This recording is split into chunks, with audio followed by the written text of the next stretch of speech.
Hi, hello, namaskara. Welcome back to my YouTube channel Solid Edge with Suman. So in this video tutorial, I'll be teaching you how to create another 3D model using the Solid Edge software. ಈ ಒಂದು video ಟ್ಯುಟೋರಿಯಲ್ನಲ್ಲಿ ನಾನು ನಿಮಗೆ solid edge ಸಾಫ್ಟ್ವೇರ್ನ ಉಪಯೋಗಿಸ್ಕೊಂಡು ಇನ್ನೊಂದು 3D ಮಾಡೆಲ್ನ ಯಾವ ರೀತಿ create ಮಾಡಬೇಕು ಅನ್ನೋದನ್ನು ಹೇಳ್ಕೊಟ್ಟಿದ್ದೀನಿ. ಅತ್ಯಂತ ಸಿಂಪಲ್ ಸ್ಟೆಪ್ಸ್ನ ಉಪಯೋಗಿಸ್ಕೊಂಡು ನಾನು ನಿಮಗೆ ಈ ಒಂದು ವಿಡಿಯೋ ಟ್ಯುಟೋರಿಯಲ್ನ ಹೇಳ್ಕೊಟ್ಟಿದ್ದೀನಿ.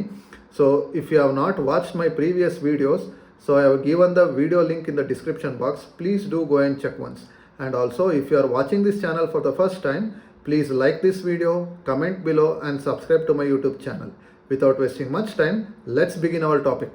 So in this video tutorial, I'll be teaching you how to model this sketch in the Solid Edge software.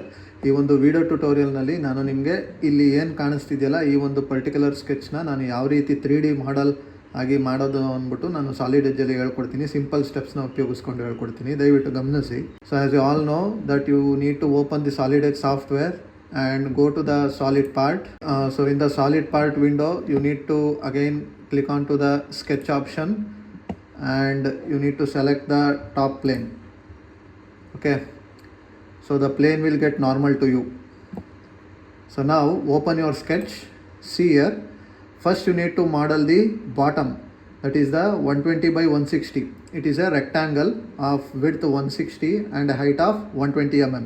So you need to model this one, and for that you need to add the material for a height of 20 mm. Okay, so let me do that one. So here click on to the rectangle option. So give the width as 160, give the width as 160 and height as 120. Let the angle be 0. Okay, so place somewhere over here. Okay, so after placing here, so you need to fix the sketch for the origin. So in order to do that, you need to go for the distance between. Okay, before that you need to specify the dimension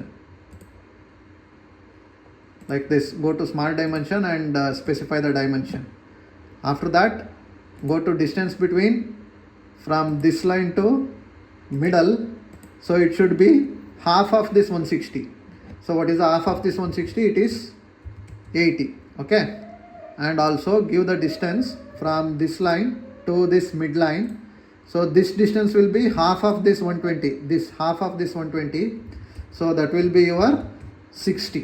Okay, now your sketch will be in the origin point.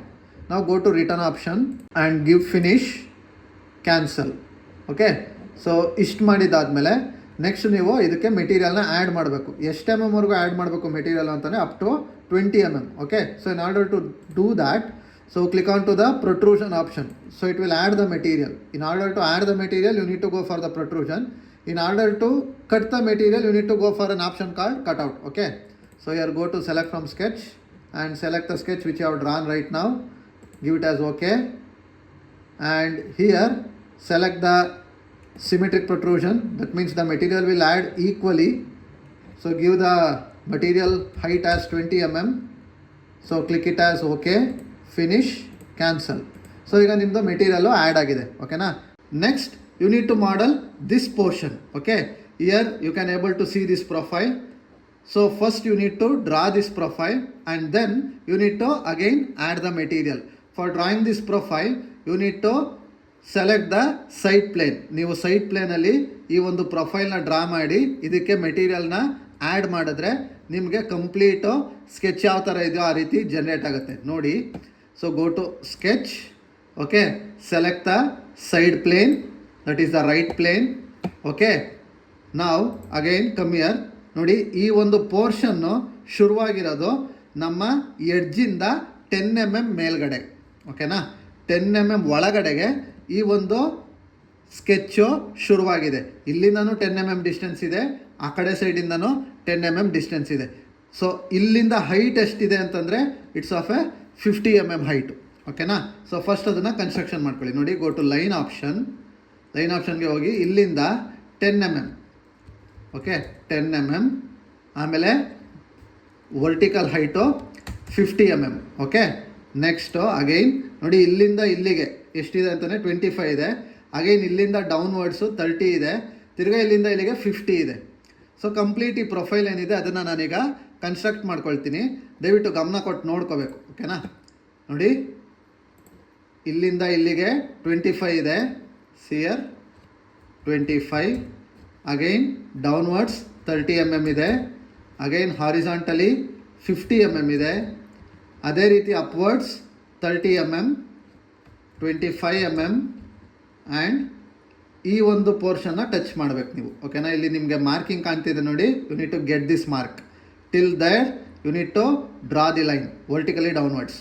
After drawing this from this end to this end ಏನು ಮಾಡಿ, connect ಮಾಡಿ, ಓಕೆನಾ. ನಾವು go to trim option and trim this line, ಓಕೆನಾ. ನಿಮಗೆ ಬೇಕಾಗಿರ್ತಕ್ಕಂಥ ಈ portion ಏನಿದೆ ಇದು ರೆಡಿ ಆಗಿದೆ. ನಾವು you need to add the material, ಓಕೆನಾ. ಫಿನಿಶ್ ಕೊಡಿ. ಫಿನಿಶ್ ಕೊಟ್ಬಿಟ್ಟು you need to add the material for how many MM ಅಂತ ಕೇಳಿದ್ರೆ ಇಲ್ಲಿದೆ ನೋಡಿ, ಫ್ರಮ್ ಹಿಯರ್ ಟಿಲ್ ಹಿಯರ್ ಅಂದರೆ 45 + 45 + 30 ಅರೌಂಡ್ ನಿಮಗೆ 90 + 30 ಅಂತಲೇ 120 mm ಅಷ್ಟು ನೀವು 120 mm ಅಷ್ಟು ಮೆಟೀರಿಯಲ್ನ ನೀವು ಆ್ಯಡ್ ಮಾಡಬೇಕಾಗ್ತದೆ, ಓಕೆನಾ. ಸಿ ನಾವು go to protrusion, select the sketch which you have drawn right ನಾವು, give it as OK, select the symmetric option and give the distance as 120 mm, click on OK, finish, cancel. ಈಗ ನಮಗೆ ನೋಡಿ ಈ ಸ್ಕೆಚ್ಚಲ್ಲಿ ಇಲ್ಲೊಂದು slot open ಆಗಿದೆ, whereas ನಮಗೆ generate ಆಗಿರ್ತಕ್ಕಂಥ ಸ್ಕೆಚ್ಚಲ್ಲಿ ಸ್ಲಾಟು ಓಪನ್ ಆಗಿಲ್ಲ. So we need to open the slot. In order to do that, go to sketch option, select the front plane, okay. Front ಪ್ಲೇನ್ನ ಸೆಲೆಕ್ಟ್ ಮಾಡಿಬಿಟ್ಟು ಇಲ್ಲಿ ಏನು ನಿಮಗೆ ಸ್ಕ್ವೇರ್ ಅಥವಾ ರೆಕ್ಟ್ಯಾಂಗಲ್ ಸ್ಲಾಟ್ ಏನು ಕಾಣ್ತಿದೆಯಲ್ಲ, ಈ ಸ್ಲಾಟ್ನ ನೀವು ಮಾಡಲ್ ಮಾಡ್ಕೊಬೇಕು. ಮಾಡಲ್ ಮಾಡಿಕೊಂಡು ಮಟೀರಿಯಲ್ನ ಏನು ಮಾಡಬೇಕು, ಕಟ್ ಮಾಡಬೇಕಾಗ್ತದೆ, ಓಕೆನಾ. ಸಿಯರ್ ನೋಡಿ, ಎಂಡಿಂದ 45 mm ಲೈನ್ ತೊಗೊಂಡು ಡೌನ್ವರ್ಡ್ಸ್ 20 mm ಬರಬೇಕು, ಅಗೈನ್ 30 mm ಟ್ರಾವೆಲ್ ಆಗಬೇಕು, 20 mm ಮೇಲೆ ಬಂದು ನಿಮ್ಮ ರೆಕ್ಟ್ಯಾಂಗಲ್ ಪೋರ್ಷನ್ ಏನಿದೆ ಅದನ್ನು ಕವರ್ ಮಾಡಬೇಕು. ಸಿಯರ್ ನೋಡ್ಕೊಳ್ಳಿ, ಎಂಡಿಂದ 45 mm ಬರಬೇಕು, ಓಕೆನಾ. ಅಗೈನ್ ಕೆಳಗಡೆಗೆ 20 mm, ಹಿಯರ್ 30 mm, ಮೇಲಗಡೆಗೆ ಆ್ಯಂಡ್ ಇಲ್ಲಿಗೆ ಬಂದು ಕ್ಲಿಕ್ ಮಾಡಿ ಈ ಲೈನ್ನ ಟ್ರಿಮ್ ಮಾಡಿ. ಸಿಯರ್ ನಿಮ್ಮ ರೆಕ್ಟ್ಯಾಂಗಲ್ ಪೋರ್ಷನ್ ಏನಿದೆ, ಸ್ಲಾಟ್ ಪೋರ್ಷನ್ನು ರೆಡಿಯಾಗಿದೆ. ರಿಟರ್ನ್ ಕೊಡಿ. ರಿಟರ್ನ್ ಕೊಟ್ಟು ಫಿನಿಶ್ ಕೊಡಬೇಕು, ಓಕೆನಾ. ನೋಡಿ, ಈ ಮಿಡ್ ಪ್ಲೇನಲ್ಲಿ ನಾನು ಆ ಸ್ಲಾಟ್ನ ಸ್ಕೆಚ್ ಹಾಕ್ಕೊಂಡಿದ್ದೀನಿ. ಈ ಸ್ಲಾಟ್ಗೆ ತಕ್ಕಂತೆ ನಾನೇನು ಮಾಡಬೇಕು, ಇಲ್ಲಿ ಮತ್ತು ಅಲ್ಲಿ ಮಟೀರಿಯಲ್ನ ರಿಮೂವ್ ಮಾಡಬೇಕಾಗ್ತದೆ. In order to do that, I need to go for an option called cutout. It will remove the material, okay. So select this option, select this sketch, give it as OK, select symmetric option, symmetric ಕೊಟ್ಬಿಟ್ಟು ನೋಡಿ, ಈ ಪಾಯಿಂಟಿಂದ ಈ ಪಾಯಿಂಟ್ವರೆಗೂ ನೀವೇನು ಮಾಡಬೇಕು, ಮಟೀರಿಯಲ್ನ remove ಮಾಡಬೇಕು. ಇಲ್ಲಿಂದ ಇಲ್ಲಿಗೆ ಇರ್ತಕ್ಕಂಥ ಡಿಸ್ಟೆನ್ಸ್ ಎಷ್ಟು ಅಂತಂದರೆ 100 mm. It is given in the sketch it self. 100 mm ಕೊಟ್ಟು click on okay, finish, cancel. ನಾವು ಬೇಡದೇ ಇರ್ತಕ್ಕಂಥ ಒಂದು ಸ್ಕೆಚಸ್ಗಳನ್ನೆಲ್ಲ ನೀವೇನು ಮಾಡಿ, ಹೈಡ್ ಮಾಡ್ತಾ ಬನ್ನಿ, so that your model will look more accurate, okay.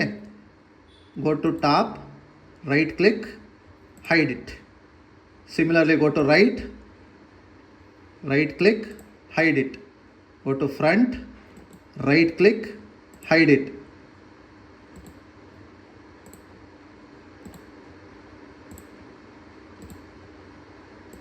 Hide, ಓಕೆನಾ. ಇಲ್ಲಿ ನೋಡಿ, ನಿಮ್ಮ ಸ್ಕೆಚ್ಚು, ನಿಮ್ಮ ಮಾಡಲ್ ಏನಿದೆ ಅದು ಪ್ರೋಟೋಟೈಪ್ ಮಾಡಲ್ಲು ರೆಡಿ ಆಗಿದೆ, ಓಕೆನಾ. So you can able to observe this model in different perspective views. Example, control Fನ ನೀವು ಪ್ರೆಸ್ ಮಾಡಿದ್ರೆ it will show the model in front view. See here, it will show the model in front view. If you press Ctrl T, it will show the model in top view, okay na. If you press Ctrl L, it will show the model in left side view, okay na. So ಈ ಮಾಡಲ್ನ ನೀವು generally ಯಾವ ವ್ಯೂನಲ್ಲಿ ಇಟ್ಟು ತೋರಿಸ್ಬೇಕು, display ಮಾಡಬೇಕು ಅಂತಂದರೆ, as I already told in the earlier videos, that is a isometric view, ಓಕೆನಾ. In order to get the isometric view, you need to press Ctrl I in your keyboard, okay na. Now after doing this, you need to save the work. Go to save option here in your display. Click on that save option.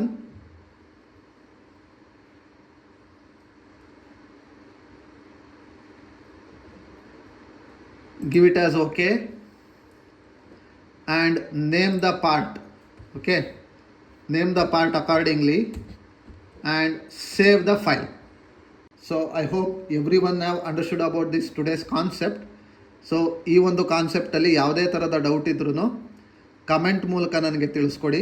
ನಾನು ಯಾವುದೇ ಥರದ doubt ಇದ್ರೂ ಸಹ comment ಸೆಕ್ಷನಲ್ಲಿ ನಿಮಗೆ ಡೌಟ್ನ clear ಮಾಡೋದಕ್ಕೆ try ಮಾಡ್ತೀನಿ. ಈ ಕಂಟೆಂಟು ನಿಮಗೆ ಇಷ್ಟ ಆಗಿದ್ದಲ್ಲಿ ದಯವಿಟ್ಟು ಈ ವಿಡಿಯೋನ ಲೈಕ್ ಮಾಡಿ, ಶೇರ್ ಮಾಡಿ, ಸಬ್ಸ್ಕ್ರೈಬ್ ಮಾಡ್ಕೊಳ್ಳಿ. Thank you for watching this video.